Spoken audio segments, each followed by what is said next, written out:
The next question. Sir, I have a question. Is it permissible to open the Holy Quran on the phone without performing wudu? Open and read it? Jazakallahu khairan. The question posed was that is it permissible to read the Quran on the phone, on any smartphone, and now it's available, there are many Quranic apps, you download it. So if you open on the phone without doing wudu, can you read it, or is it compulsory even while reading the Quran on the phone, iPhone or tablet, you have to have wudu? Regarding the question that can we touch a Quran, and now I'm talking about the Mus'haf, then I'll come to a tablet or electronic device. First we'll discuss on the topic, is it permissible to touch the Quran, the Mus'haf of the Quran without wudu? There is a verse in the Quran where people normally quote of Surah Baghair, chapter 56, verse number 77 to 80, that none shall touch the Quran except those who are mutahhareen. Now this, people prove from this verse that because of this verse, the Quran is very clear cut. Allah says that no one can touch the Quran except in wudu, you have to be pure. This is a misconception. If you read this verse in the context of Nuzul Quran, whether you read Ibn Qasir or any of the tafasir, it says that this verse was revealed when people laid an allegation that the Prophet is receiving these messages from the Satan. So the verse was revealed, none can touch it except those who are mutahhareen. Now this, what they're talking about touching, is not the Mus'haf of the Quran, it's talking about the tablet preserved. Talking about the Lawh Mahfuz, not about the Mus'haf of the Quran. And when it says except those who are mutahhareen, it's not talking about the person being in a state of wudu. It's talking about those, not about physical purity, it's talking about everything, spiritual, everything. This is referring to the angels. So these mutahhareen, this verse of the Quran of Surah Baghair chapter 56 verse 77 to 80, when the word mutahhareen is used, it is not referring to a human being in wudu, it's talking about those who are absolutely pure, talking about the angels. So anyone using this verse of the Quran to prove that it should be in wudu is totally wrong.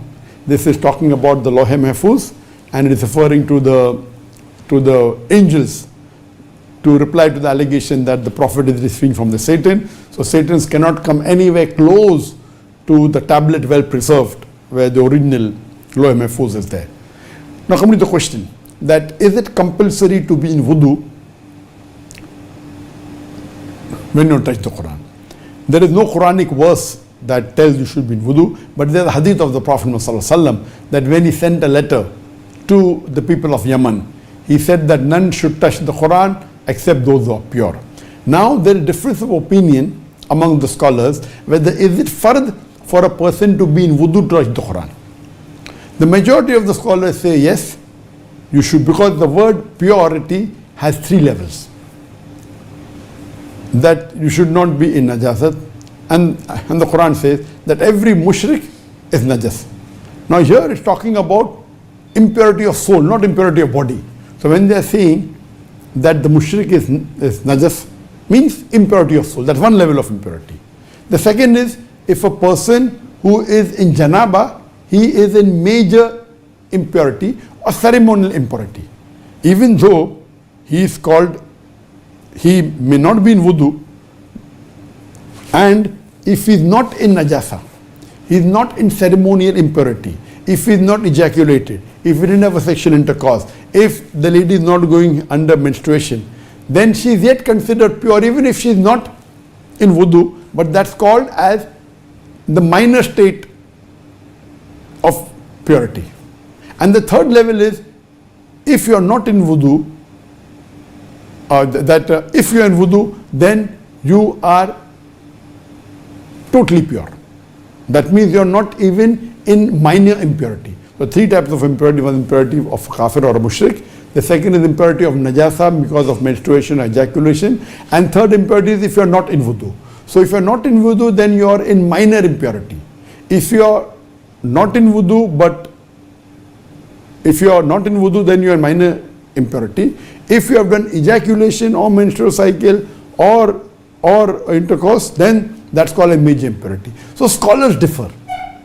So, but the majority of the scholars say that you should be in wudu So the scholars differ. What did the Prophet mean when he said what type of purity he meant that you should be touching the Quran? So if it meant that purity of only of the soul, that is for non-Muslims, or if it meant only purity from the major impurity, that is ejaculation or menstruation, that means, okay, fine, you can touch the Quran if you're not in wudu. If it meant that you should not be in minor impurity also, then you should be in wudu. So the majority of the scholars say that you should be in wudu, but there are scholars who say there's no evidence, so being in wudu is not farq. But all agree it is mustahab to be in wudu. So while touching the Mus'haf of the Quran, it is mustahab to be in wudu. Some scholars say it is fard, some scholars say it's not fard, but those also who say it's not fard, they do agree it should at least be mustahab. And scholars agree unanimously that if you are in major impurity, if you are in najasa, or if you are have done ejaculation or intercourse, then you should not touch the Quran physically. Now coming to the question that whichever scholar you believe in, whether it's a fard or not to be in fard, can we touch the mobile? Can we open the Quran on the mobile and read it, or on a tablet or on a computer or any electronic device? All the scholars unanimously agree that the ruling for touching a Mus'haf, a copy of the Quran, is not the same for an electronic device, whether it be a mobile phone, whether it be a smartphone, whether it be a tablet, whether it be a computer.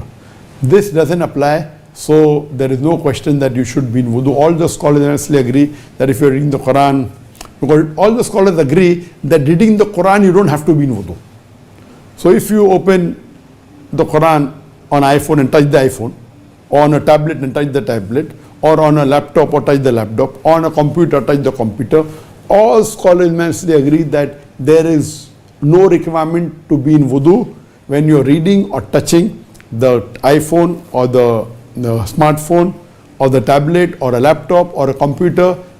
All unanimously agree that electronic device you don't have to be in wudu, it's no problem at all. But generally, of course, all scholars agree that if you are in wudu, it is preferable, even while reciting the Quran, but it's not a fard at all. Hope that answers the question. Assalamu alaikum wa rahmatullahi wa barakatuh.